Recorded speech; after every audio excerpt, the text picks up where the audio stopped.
Earrings बहुत बड़े, बहुत लंबे हैं। अरे यार क्या मुसीबत है। अम्मी, मरियम, सब तैयार हैं? कहाँ हो बेटा? आ रही हूँ, बस बिल्कुल तैयार हूँ। लिपस्टिक तोते की चोंच जैसी लगेगी। रेडी, मरियम, सारी आपस में मिला लेते हैं।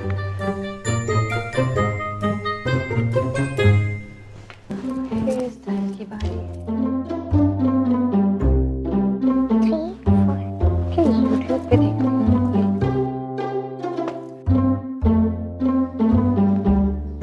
मैं ज़्यादा रिकॉर्ड नहीं करती हूँ, मैं बहुत ओकेजनली करती हूँ। चूड़ा ही बांध लेती हूँ, तो इतनी गर्मी है तो जो बनाओ वो स्टाइल बन जाता है। गोरा गोरा। अम्मी जी, हम तुम्हें छोड़ के जा बस रहे नीचे हैं। कर रही हूँ। कौन सा फिल्टर लगाया था?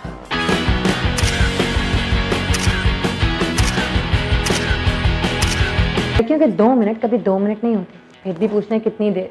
अगर आपको ये वीडियो अच्छी लगी तो लाइक करें, कमेंट करें और शेयर करें। ईद मुबारक।